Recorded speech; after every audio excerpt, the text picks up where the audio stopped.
everybody, welcome back to Biker Mike Motors. We are here today at the Mobile Copart South Yard, and we're gonna see what we can get into. They got a ton of cars out here today, so we're gonna do a little random freestyle walking around, find some stuff. But I do have one for sure that I want to look at, and we'll probably save that one for the end. I think they should be bringing it out here any minute, but definitely gonna save that one for the end. Gorgeous day out here today, so I had 2 cups of coffee this morning, a little tired. Second cup got me a little wired, so if I'm a little extra jittery today, I apologize, but I'm super excited on top of being a little caffeinated out. Let's go find this first one. Which is going to be this 2015 Nissan Frontier. And you guys, let me put my hood up on my 99-cent poncho here because it's starting to rain a little harder, and I apologize for getting water on the camera. I'll do my best to keep it clear. But I just kind of seen this truck walking in, and I love Frontiers, and from a very quick walk around, I seen there wasn't really any damage on it, so it perked my interest. And it only has 111,000 miles on it, clean title. To me, it looks like it's probably an AT&T truck or some kind of municipal truck or something owned by a company that gets to a certain mileage or oldness, and they just get rid of it for that reason to update their fleet. We got a Toyo tire back here. I don't see any date codes on it. We do have a Toyo in the back with good tread. We got really good tread on it. Got a Toyo up here too? Nope, we got a Nexen in front. Nexen, let's see if we got a date code on this one. And you guys know how much I love my date codes, so I'm kind of sad right now I do not see one on either of those tires, which is kind of surprising. Normally you do find them. And I do see this now as we're getting closer. Like I said, we always look at the stuff together for the first time. So, getting close to it here, I do notice that the front end's been kind of bumped into here a little bit. And it's, throwing the bumper off a little. Not too bad, as long as none of the brackets or anything are bent. I mean, it could just be adjusted. But it did take a little bit of a hit up here. The paint has seen better days. The sun is starting to get to it a little bit. But overall, the truck is not bad. And 111,000 miles is really not bad at all. For, I think, it's the 4.0 and the 2.5 these came with. I'm not sure exactly which one this has. But going back a little farther, the Nissan trucks, I guess they call them just a Nissan pickup, the small little ones, square bodies. I have a 95 that I bought about 5 years ago now from the Mobile police auction, and I'm actually going to try to get some videos there. I need to see if they'll give me permission first, because there's an auction actually there tomorrow I might go to. So got a few things coming up, stay tuned for those. But my 95 Nissan pickup from that auction, it's been so great that I haven't been able to sell it. And obviously, if you guys have been watching, I have that problem with some other cars too. I just kind of get trapped in the with the hearts in my eyes, and I don't want to get rid of them because I love cars. And I always seem to make up reasons why I can't sell it and how I can have uses for it.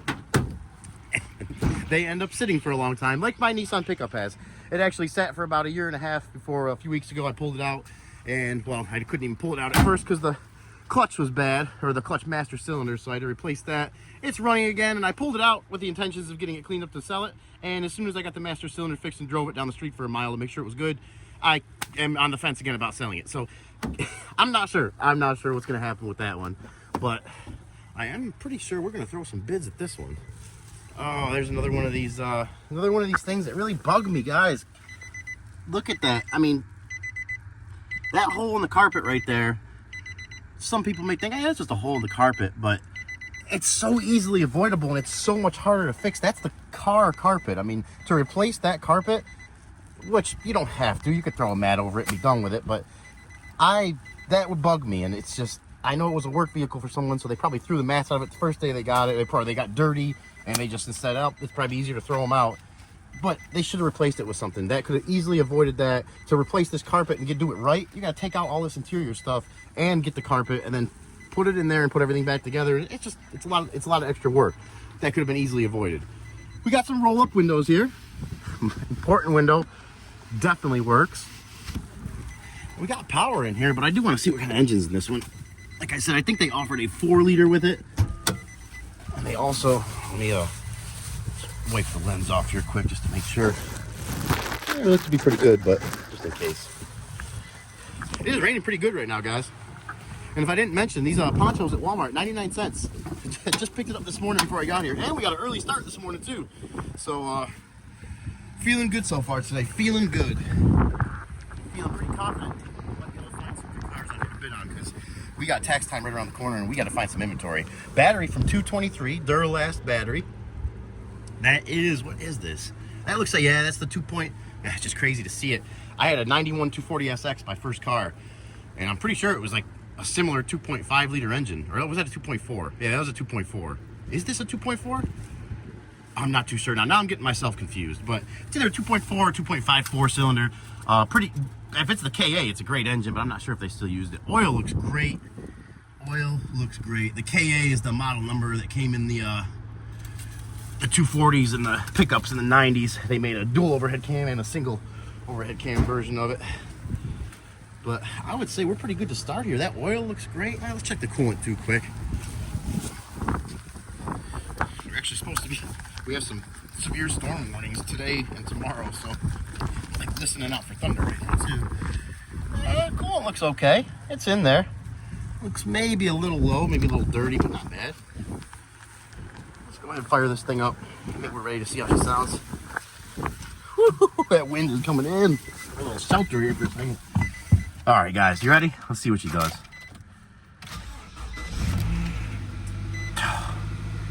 This would be a great truck for somebody. I'm telling you right now, that started right up. It sounds completely fine. There's no check engine lights on. There's a tire pressure monitor light flashing over there. It's almost any, I think 90% of the cars with tire pressure monitor lights have that light on. Oil change sticker, just like we've seen, fresh oil. Oh man, guys, we are gonna be definitely throwing some bids at this one, and we made it here. I actually avoided coming yesterday because it was raining all day. I figured today would be nicer. The auction is at 12 today. It's about 9:30 right now. So we got about an hour left here to just kind of run through some cars and see what we can find. But this is definitely going to be, I usually like to look at the stuff a day ahead of time, so it gives me like a whole day to let it marinate. And I can do a little research on prices and really be careful, because, and I'm saying this to try to relay to you guys too, some things you can do. Like the more time you can give yourself, get out here as early as you can to look at the car, take the pictures, take videos, do your research as much as you can before you bid on it, to come up with a number that you're comfortable with bidding it to, based on what you've seen is going on with the vehicle. And you still can't see everything because you can't drive it, but you know, you can put it in gear and start it like this and make sure at least the majority of the things, other than the running stuff like the transmission, maybe like a bearings, or you know, they would be bad. Obviously bearing would be much better than the transmission, but I'm a big fan right now of this thing. I'm a big fan. It's kind of, I could just see so many uses for this. There's people in this area with landscaping companies, with you know, also pressure washing companies. It's a very populated area down here, and all sorts of small businesses like that they would love something like this. That engine sounds great. That engine sounds great. Let's put it in gear. Right into gear. Yep. Oh man. Wow guys, we're gonna be throwing some bids at this one. I'm gonna try to throw this video up fast enough for maybe it'll upload before the auction, but I've been having sometimes uploading videos is taking me a day to 3 or 4 days, if not longer, and that's kind of what's been slowing down some of my uploads. And I gotta wait till I get done with one before I can try to send another one up. Oh, we're gonna let this thing run for a minute, kind of test some of the accessories it's got here. Oh, I heard that AC compressor kick on. It almost made like an air brake noise. I'm pretty sure that's gonna start working. Yeah, it's already getting cold. Yeah, that's cold. That's very cold. Got 3/4 of a tank of gas almost in there. Got some, the truck, for having no options, does have some options. You got steering wheel controls there for, I think, the radio or something else. You got your traction control off button for when you feel like doing some burnouts with that 2.4 liter of Fury in there. I think it's 2.4, I keep saying 2.4, 2.5. Traction control, I was like, there's a light on the dash that just came on. It's because I turned it on. Let's give it a little rev. Oh, it even kind of reminds me of how the 240 sounded. The engine sounds great, guys. Granted, there's no transmission issues with this thing. This is a great truck for somebody. Great truck, and somebody that, you know, like I said, that bothers me, but a lot of people that won't bother, and especially someone just looking for a work truck. You price it right, it's not going to matter to somebody. It's just not going to matter. Horn works. Radio.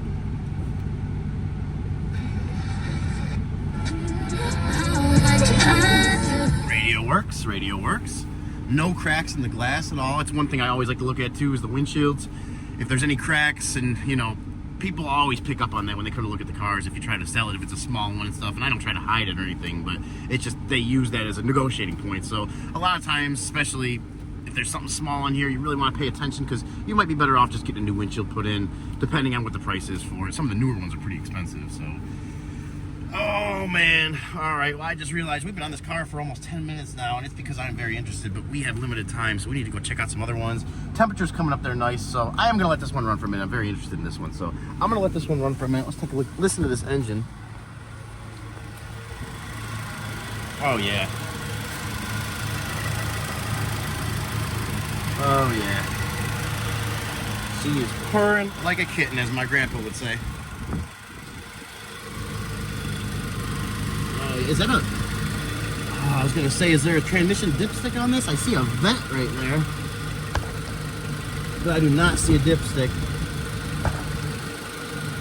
Unfortunately. Yeah, no dipstick. Alright guys, I'm going to let this thing run for a minute. Make sure it's not overheating. And we're going to go find the next one.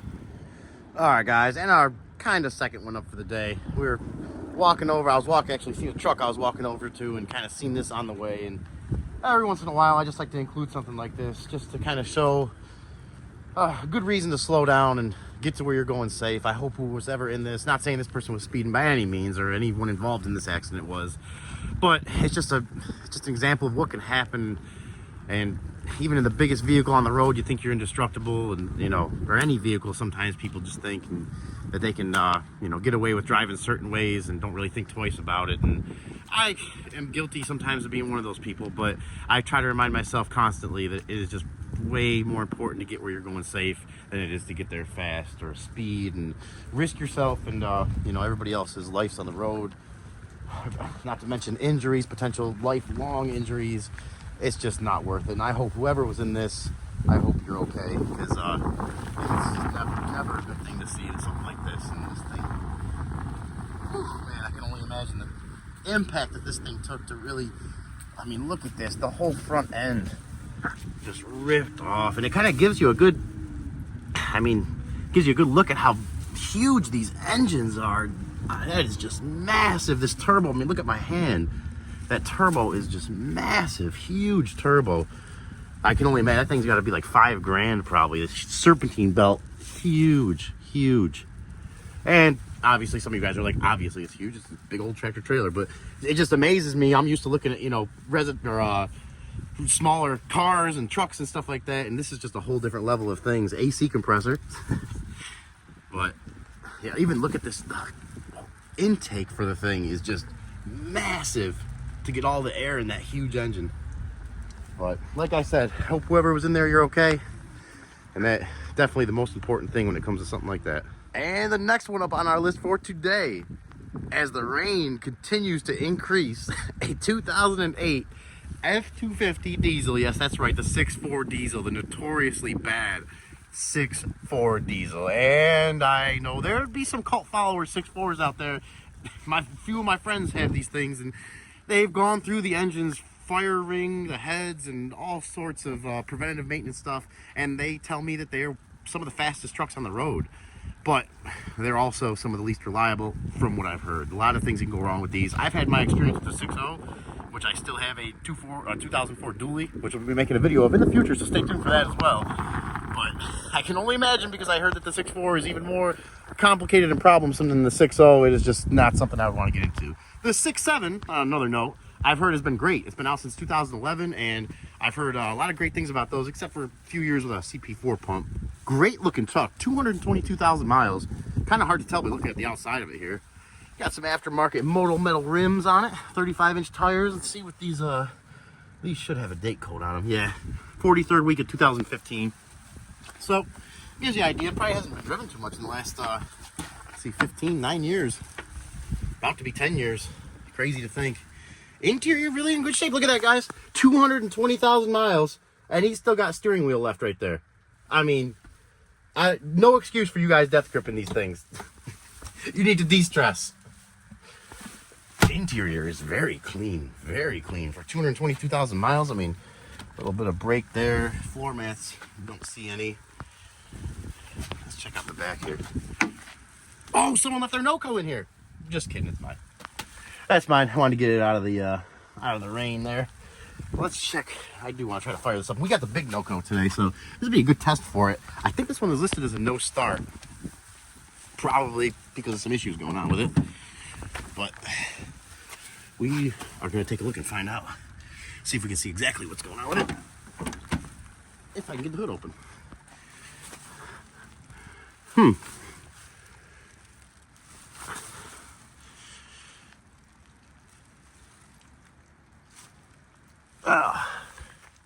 All right, guys, we got her. It is this little, I couldn't see it, tucked away underneath there, right there, in case anybody's trying to open a 6.4 hood anytime in the future. Let's check this transmission fluid out. 222,000 miles. Kind of interested to see. If it wasn't raining right now, I'd crawl under there and look and see. All right, the rain shut off our camera, but we're back. Transmission fluid looks good. Transmission fluid looks pretty good. It looks like, I don't know what you would call, this almost reminds me, I had a DRZ Supermoto in the past, and there was a 3x3 mod, and the mod was actually cutting a 3x3 inch hole in your intake. It looks like someone's cut a hole in this intake here. Not sure if I would, not sure if I'm a big fan of that or not, but yeah, it's kind of loose there. Broken off there. A few little things that don't look perfect, but I mean, how many cars are perfect with over 200,000 miles on them? Come on. Coolant, I can see right there. It looks good. Looks green and right where it's supposed to be. Even though that thing's pretty dirty, I can still see. Oil, very dirty, but where it should be. And not too uncommon for diesel oil. I've changed sometimes diesel oil in my truck, and within 100 miles, it looks kind of dirty again. We got some Motorcraft batteries in here, which is impressive. I mean, that's those are pretty expensive batteries, and if they were getting batteries from Ford, who knows what else they were getting. Maybe they had a few other things in here. I see caps, just caps and caps, just cap. So extra ones than even my 6.0 has. A lot of stuff in this truck, a lot of stuff. But I'm guessing these batteries are gonna be dead, because I didn't hear anything doing anything while we were in here. Yeah, completely dead. So let's get this jump pack hooked up, and we'll see what she does. All right, guys, we got the NOCO hooked up. She's juicing, fully charged, GB 140 or 150, whatever that thing is. Okay, radio's on. Let's turn the key back off for a minute. All right, there's our glow plug light right there. So glow plug light has went off. Let's see what she does. Ooh, that sounds like a locked up engine to me. That sounds like a locked up engine, possibly a bad starter, but that's a big gamble, especially with 120,000 miles. Ooh, some looks like either old coffee or spit with some mold growing on it. Yeah, but they got a sunroof. You guys know how much, oh, I didn't even notice it. Didn't even realize this had it. Nice. You guys know how much I love my sunroofs. And nice truck, nice interior, but obviously I was kind of hoping for a miracle with this one, but we didn't get it. So this thing, in my opinion, you got a great candidate if you get it for a good price and you want to go down the 6.4 route and throw an engine in there. Maybe do, while it's out, you can do all the work to it, make it really reliable. I don't know what work that would include, but this is not going to be for me. So we are going to go on to the next one. And our last one up for today, which wasn't really the last one, but Copart is pretty slammed right now, and they're down. At least one loader driver that I see is not here. Plus, normally I see a couple other employees around the inventory area, which I don't see. It's only one over there. So I'm pretty sure they are way understaffed today. Today is the day of the auction, so they're a little extra busy anyways. They had one car that I definitely wanted to see, and a possible truck that were in the inventory lot way back there that I can't go in. And they don't let anybody go back there until they bring the cars out here when they're ready for the sale date within a week or two of the sale. And unfortunately, we're not going to be able to see those probably because they're up in about an hour. But if they don't sell, I'll come back next week, and if they're not as busy next week, we'll try to look at them then. But I am not going to look at them without seeing them. Like I tell you guys, don't bid blind on this stuff if you can help it, because you can get yourself in all sorts of messes. So our last one for today, with all that being said, found this pretty interesting, and we're going to dig into it, see what's going on with it. 2010 Ford Mustang GT. Black, which I like. I don't know what is going on there, but looks like maybe something hit right there. Broke almost square out of it. I don't know, almost looks like it was cut, but not sure. Got a little bit of damage. It's a pedal ink car too, so clean title car. But it is a pedal car, and like I tell you guys in the past, you know, they are a mixed bag of cars. Sometimes you get some pedal cars, can't even understand why they're here. And I've bought pedal cars that had almost nothing wrong with them, or minor stuff, but I've also had stuff where it had major issues with it. And one thing I really don't like to see here is it's missing a couple lug nuts. That's one not good sign. Either it's been painted or this paint is just coming off of it here. Not sure what is going on with that.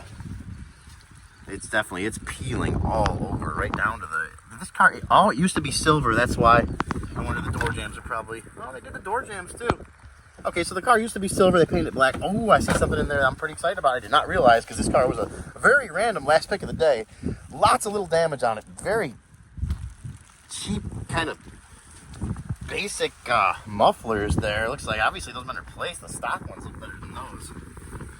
Not sure what was going on with this one. Not too sure. Whoa, how do you do that? That's some, oh, I see, I got some. It is, the rain has gotten harder and harder, guys. So it's probably a good thing those cars aren't coming out right now anyways, because we would be fighting this rain. But look at the technical. How does that even happen? Like something caught in there? I don't know. That's pretty crazy. It's like folded right in on itself. Very dirty too.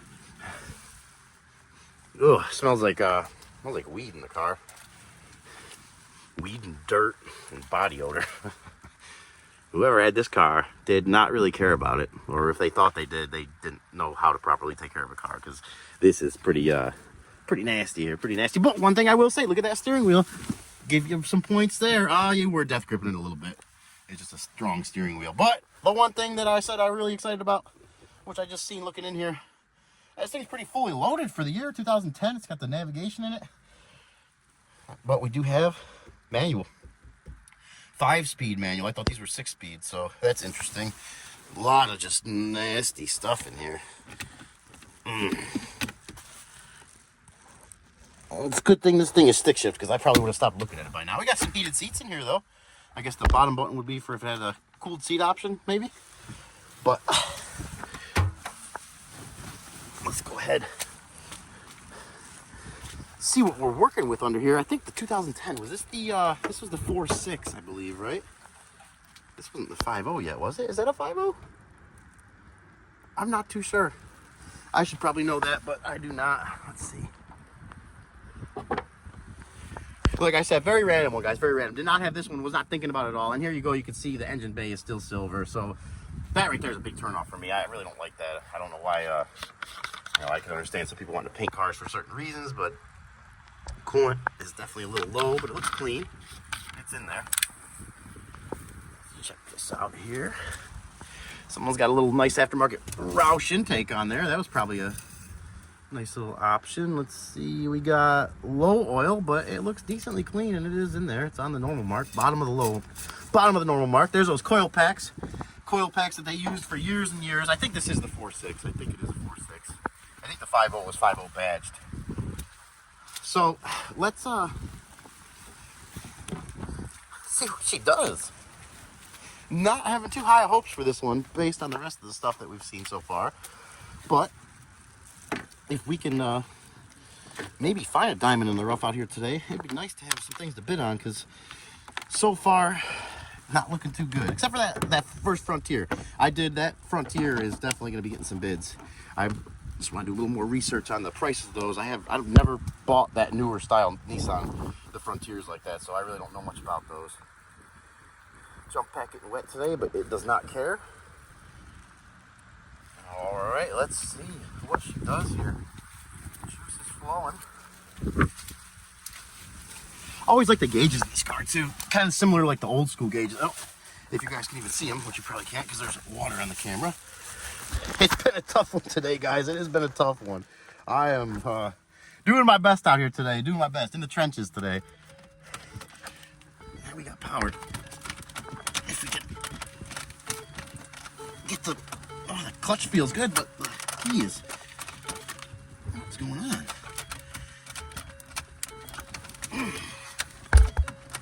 Okay, apparently our ignition is just locked right up. Wow, yeah. Turn the a little bit. Did I do anything? No. Nope. We're, oh, that locked it right up that time. Yeah, see, the wheel unlocks. Oh, there we go. Oh, there we go. Okay. I didn't even realize. A little playing with the wheel there. 294,000 miles. That would explain some of the wear and tear.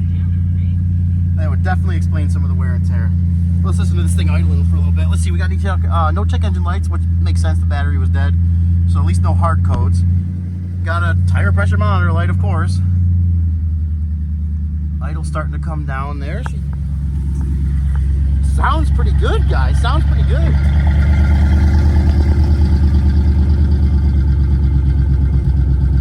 There's that idle coming down. Not too bad, no smoke. She's running on her own. Let's see if that alternator's charging. That's one thing I love about the Snowco jump pack. It actually has a voltmeter on here. And yes, the alternator's charging great. Alternator is charging great. Okay. I'm a little bit more interested again. This kind of miles, especially with the pictures, I'm sure this car is not going to be pictured too well. You know, that's going to show up in the pictures. Seats are very tore up in front. Back not so bad. Headliner's not so bad. I mean, really, a good cleaning would go a long way, other than the seats in this car. There's no cracks in the dash. The windshield's in good shape. Looks like someone was even having the oil changes done. Wow, not too bad. Do I dare shut this door? Get stuck in here. There goes the window. Just went up a little bit. Window does work. Passenger window, less important window, does not work, but that's all right. I'm way back in the seat too. Let's oh yeah, there we go.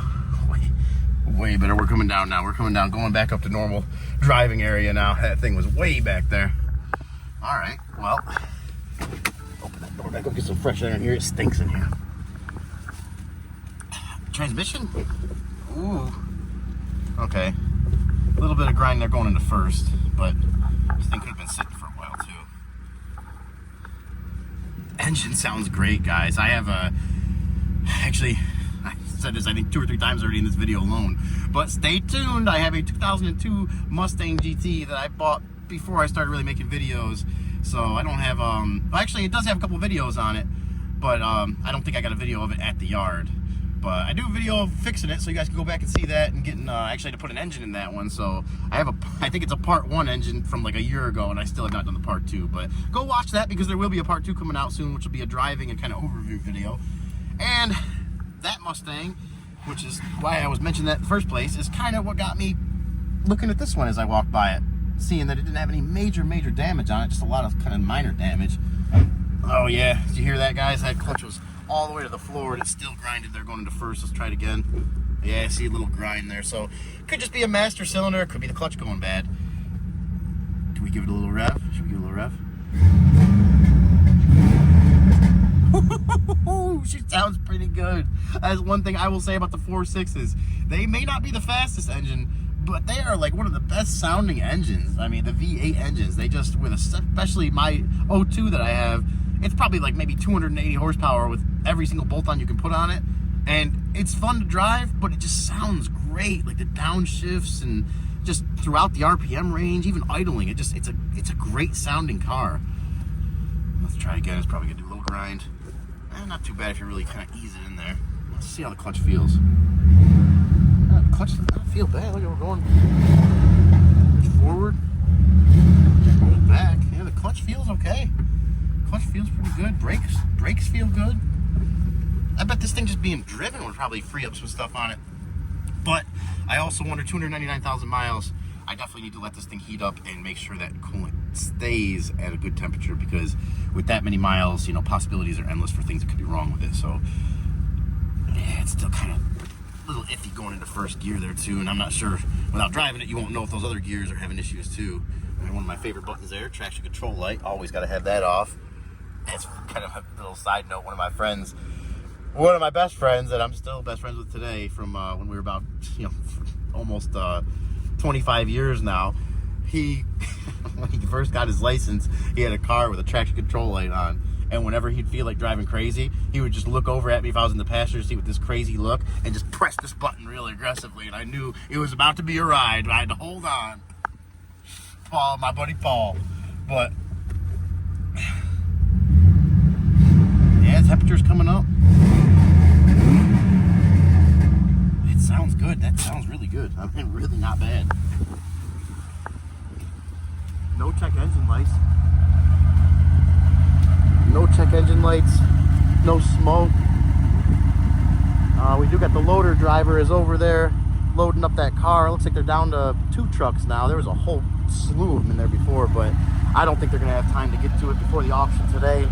And I don't want them rushing around for me either. It's not, I'm just not that kind of person, even though I do really want to bid on those 2 cars if they look good.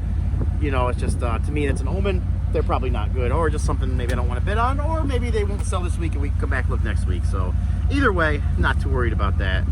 Nice little dent there I didn't notice before too. This thing is really, I mean, it's bruised, guys. It's dented, bruised. It's had a hard life. Someone was really cosmetically beating this thing up, but engine-wise, it seems like they were taking care of their oil changes, and there's not too many mods on. I mean, you got the intake there, and then you have the, you know, the straight, I don't even know if that's a straight pipe exhaust, but definitely it could be. Let's see if we can take a look underneath there a little bit.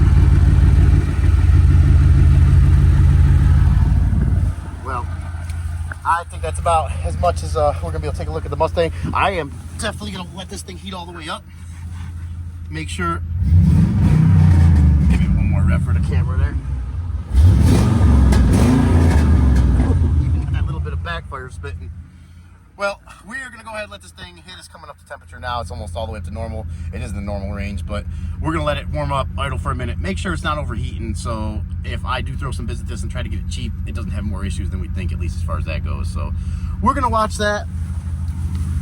Take one more listen to this engine. I'm really surprised at this one. This one kind of threw me off, guys. Like I said, it was a freestyle, and I did not expect this thing. I was having my doubts. I figured it would be smoking or knocking or rattling. Something would be going on with it, but not bad. Not bad at all. And we can turn the jump pack off here. We don't even need this anymore. Oh, guys. All right. I'm going to end date code of the battery, 1023. So battery should be good, too. Probably should get a nice charge on it. It'll be good to go. So I'm going to give this thing a few more minutes. If we come back to this, as you guys know, that means we found a problem. And if not, that either means we got our next car brought out to us before I leave, or we are heading out. So we're going to call it for the Mustang. All right, guys, that's going to be a wrap for today. We are going to head on out of here on this rainy Tuesday morning. But unfortunately, we didn't get to see that last car that I had lined up. It had a pretty big buy it now on it. It just hit the auction a couple days ago, so this is the first week it's going through. So maybe it'll be here next week. Hopefully, we'll be able to get it out here. Copart is just slammed today, and they are down, like, it must be at least a few employees. This is the South Yard. I love this yard, too. They are great here. I see everything in me, in my personality, my morals, when I see people running around and trying to compensate for being down a few employees. It makes me want to go over there and help them, but I should probably get in the way more than anything else. But I would definitely help them if they ever needed it. The manager here and everybody here, they're great people. They're great people. I don't want to mention anybody's names, but they're great people. If you're in the area, get over this way, come out here, check out some cars, talk to the people at Copart. I mean, it's just a great experience overall, start to finish out here. And always, like I say, if you're thinking about bidding on something, get out here and look at it, because you'll be doing yourself a favor and your wallet a favor, because sometimes a lot of times there's issues that you do not see or you wouldn't know about unless you get out here and look at it. So with that being said, I am going to go try to dry off a little bit. I had a good time today. I hope you guys did too. If you enjoyed the video, please consider giving it a thumbs up. If you haven't already, please consider subscribing to the channel. I got some more videos coming up from cars that we bought, and definitely some more Copart walkarounds coming up. Hopefully we'll be able to get out here. A little spoiler alert, I'll let you guys know. It was a 1990, I'm already forgetting the year, but I think it was around mid-90s, 928 Porsche. And I know a little bit about this Porsche because when I was about 17, I had a 240 SX and I raced a 928, and it was the first V8 that Porsche had ever made. The first V8 that Porsche had ever made, and I thought that was pretty interesting. And I also thought it was pretty cool that my little four-banger pretty much stock beat a Porsche, not by much, but about half a car length, from 10 to about 80 miles an hour. So that was a story that one of my core memories that always stuck with me. So for you guys that are still paying attention, possibly a Porsche coming up next week. Porsche 928, first 8-cylinder Porsche ever made in history. And until then, as always, you guys stay safe. We'll catch you in the next one.